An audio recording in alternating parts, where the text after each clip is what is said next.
I really enjoy powerlessness because it's almost like the universe saying, Tuan, you've made some really bad decisions. I'm going to take over, force you into some, and then you'll see why all this is happening. Okay. Thuan, welcome to the Purpose Chasers. I'm very, very excited to have you on here to talk about the path of holistic healing, what holistic healing has done for you, and what you're seeing holistic healing do for other people at your Zen Den location in Awesome. Connecticut. Thank you so much for coming on, man. Thanks for having me. Really enjoyed the conversation we've already had offline. Yes, well, offline, we've already done a podcast episode, and that's why I decided to jump into an intro so we can get this going. Yep. Tuan, Sure. can you share with me how you came to chasing purpose? And I know studio life and studio ownership from some spiritual Mhm. teachers that I've had throughout the Yeah. years is a gamut when you have rent that's over your head and Mhm. constant Sure. fluctuations in the economy. And it sounds like you're commuting from Massachusetts to Connecticut. So that's, to me, that's chasing your purpose almost on a Totally. daily, Mhm. weekly basis. Yep. How did you come to this path? I think the path chose me. I wasn't into holistic healing at all. I was not spiritual at all until I realized that I needed to get better because of my addiction. And the funny thing was like when I was in rehab, I looked up at the wall and I saw the 12 steps and 12 traditions and it said God, it said higher power, all these things. And it's like, I don't think I can do this because I have no idea like what spirituality is. I have no idea what God is. The God that I grew up with was a punishing God, and I did not want to have a relationship with it. But as I was going through the program, and I finally surrendered to the 12 steps of Alcoholics Anonymous and then Refuge Recovery, Dharma, what I've come to realize is that there's a power out there that if I can tap into it, will help me with my life. And but then that's the thing, like I have to tap into. I can't just like do nothing. But because I always feel like there's this covenant of free will and spirit, like spiritual beings or whatever, and the universe won't step in until you say, "Hey, I need some help." And when I ask for help, like magic happens. And so as I'm going through my recovery, I found yoga, I found meditation, and I found all these things that supported my recovery and they really made my life so much easier. And when I tap into it, I feel like my life is magic today. And so when I finally got into like the realm of holistic healing, meditation, qigong, yoga, all these things, I found myself healing myself, and then I was feeling like maybe I can help other people do the same thing. Because all these things that are helping me, why can't I just impart it to somebody else so that they can feel this feeling that I'm feeling? And as I'm going through my own recovery, I finally got a job at the rehab that I went through. And just little by little, I just went up the ladder. People saw that I had more gifts than I even thought that I had. And little by little, I started becoming a 12-step coach. And then I felt like I was at my first rehab where I worked. All we did was like 12-step work. And so it was as I'm going through the program with other people, I'm only doing steps one, two, three, one, two, three, one, two, three. And I just felt like I was spinning my wheels. And then I found this place that had a wellness department. And I applied there. And the funny thing was that I applied for like a 12-step, wasn't 12-step, it was a recovery clinician position. And I had two interviews and it completely rocked them. And then I had a third one. I was like, why do I have a third interview? And at the end of it, again, I rocked the interview. At the end of it, they asked me if I had any other questions. And I said, is that job still available? Because I thought that I was interviewing for a recovery specialist position. And they go, no, you don't qualify anymore, but there's a position in the wellness department that we think you'd be perfect for. And that started me into just teaching other people how to meditate, how to feel better just with like sound baths and all these other modalities that really helped me. And then they showed me how to teach other people how to do it. So that's where it started. So, what was the journey from you essentially running this wellness department or guiding individuals through various types of holistic healing, as you sounds like you've practiced and trained in many, Mhm. many modalities, to wanting to take this out of the treatment world, which is a Mhm. really safe space. I've worked Yeah, inside of it, to take that into the outside world. That's mhm. a to me is a huge risk. So what Sure. what was the nudge Mhm. internally to get you to make the leap to be like, all Yeah, right, it's time for me to take what I'm doing here out into sure. the world? To me, that's so powerful. It is. And I feel like again, I didn't make the decision. I feel like the universe made it for me. I feel that during my time in the wellness department, like I was really doing good work. I was helping a lot of people, but in the back of my mind, I was thinking, but I can do so much more, not just for people in recovery, but other people who also need healing.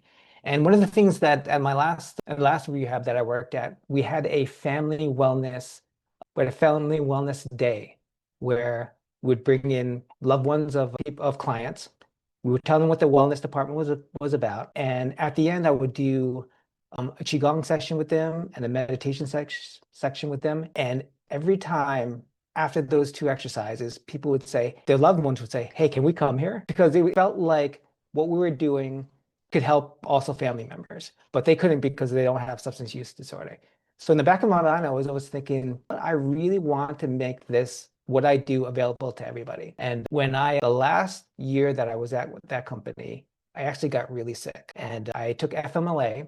And after about 3 months, I realized that I wasn't getting any better. And so I emailed my company and told them like my status. And I decided that there were no positions available except this one remote position that was available in the wellness department. And I said, "Oh, maybe I can do that. Maybe I can do that part-time." And I emailed my doctor, and my doctor refused to clear me for it. And I was just like, what the heck is going on? Like I had all of these things, this letter was really important to me. And so I couldn't get the letter, and that meant I couldn't go back to work. And so I decided to resign. And because I had all my doctors in Connecticut, I knew that I was going to lose my health insurance. So I moved everybody to Massachusetts, got a new doctor. And the funny thing was that the day that I sent the resignation email, I got a new doctor. And then I met my friend Britt, my business partner, and we were talking about the business. And within 24 hours of all of that happening, I started feeling better. And that was when I realized that, maybe there is something else available for me.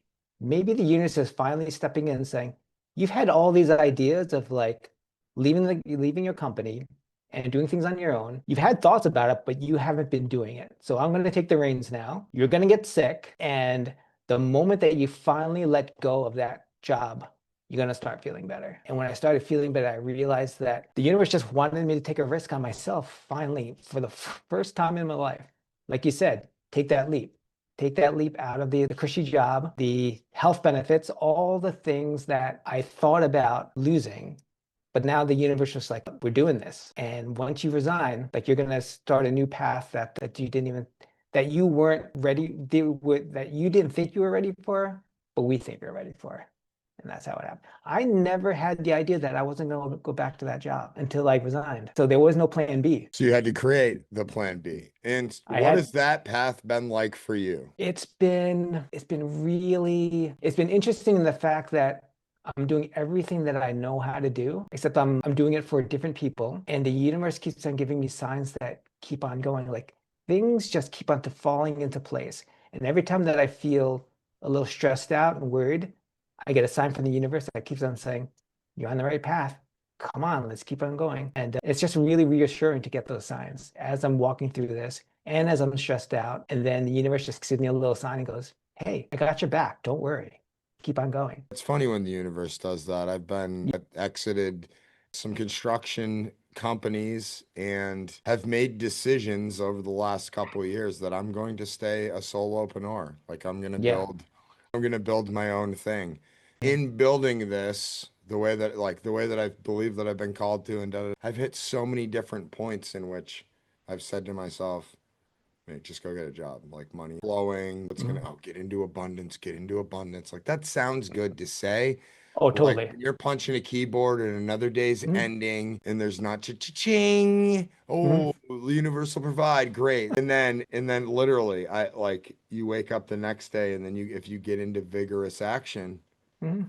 you just get into action with serving others, like you talked about Yep. in the pre-interview. Stop thinking about me. Just think about how I can help other people and Hmm. move their businesses forward, move their life forward. And all of a Yeah. slike, sudden, stuff starts to open up for Mm, me. It's crazy yeah. how it happens. There's like referrals that are coming from places that I didn't even think they were going to come from. Like I did a panel discussion for high school, I think in December, and completely forgot about it. And then a friend of mine that works at the high school said, "Hey, we have somebody that could use a recovery coach. Can I give them your number?" And I did. Had a free consultation with him, and he wants to sign me on. So like weird things just keep on happening when I feel a little too stressed. I got a message from somebody that said she was living in a spiritual community, and this guy was making a movie about Thomas Merton, and he couldn't find an actor for one of the parts, and she said, "Can I refer you?" And now I might be in a movie. So all these weird things have been happening to me just because I feel like I'm doing the next right thing, serving others, like you said.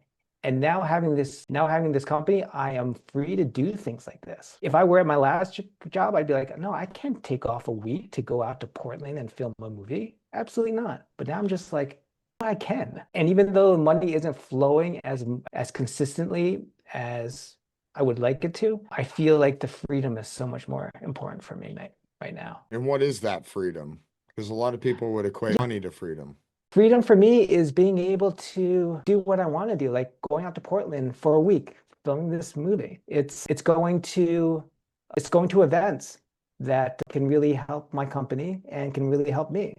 It's it's having this, I feel like it empowers me to follow my passions and doing the things that I want to do instead of thinking, oh, there's no way I can do this because I have to take time off of work. Thuan, what would you say to somebody who was getting the nudge, whether you're in recovery or you're not in recovery? I believe Mhm. if you're in life, you're Yep. you're in recovery, like you're Yep. experiencing Absolutely. recovery of Yep. some kind. What would you say to somebody that was getting that nudge that you were feeling to go do something more? If you're getting the nudge, trust in the universe more than anything. Trust in the universe. Make sure you're doing it for the right reasons, and the universe will have your back. And if it doesn't scare you enough, you're not dreaming big enough. All the things that I'm doing right now, I keep on thinking back to a meeting that I had with my boss about a year ago.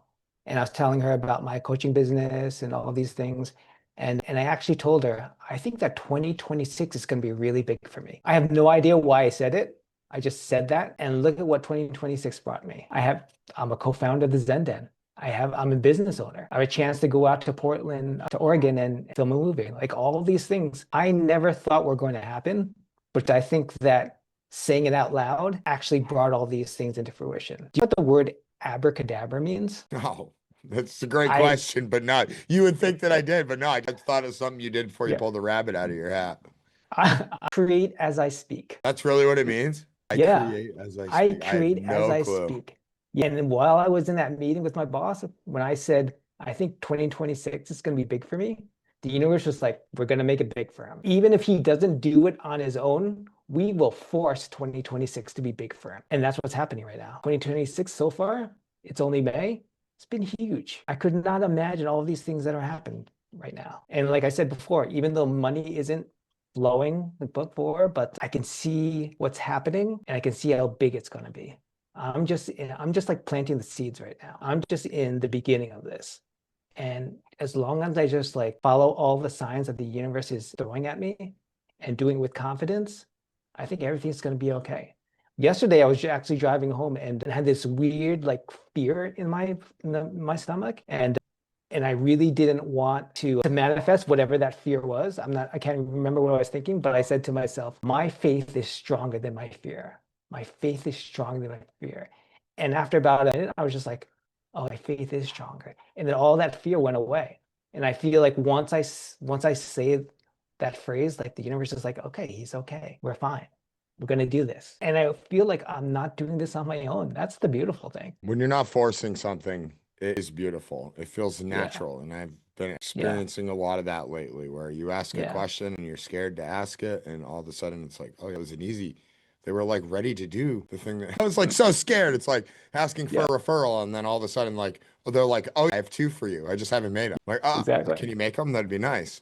Can you Yeah. share before we wrap this conversation up the work Yep. that's taking place at the Zen Den? Sure. So my business partner, Britt, she's a therapist, and I am basically a wellness person. So I created a something called Mindful Mornings, where we do 30-minute Qigong, 30-minute sitting meditation, and 30-minute sun salutations. And you can come over any 30-minute period you like. And I know that people need to get to work. So if you can only have time for Qigong and sitting meditation, leave before sun salutations. If you just want to do sitting meditation, come for the sitting meditation. Come and go as you please. So it's flexible for them. And basically, what I like to say is that the Zen Den is for people who really want to be mindful, but they've got to go to work. And so what we do is we've created groups before work, a group at 12 where they can take time off at lunch. And then after they go home from work at 5:30, come to the Zen Den, ground before you go home.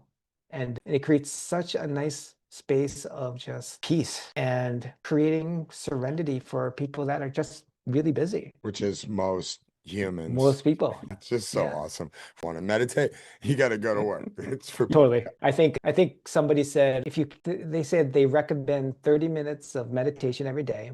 And if they feel like they don't have the time, you should meditate for 60. We'll end the interview with that. Thuan, thank you so much Yep. for coming on the Purpose Absolutely. Chasers. Such a pleasure connecting with you and your work. Thank you so much for having me. This is amazing.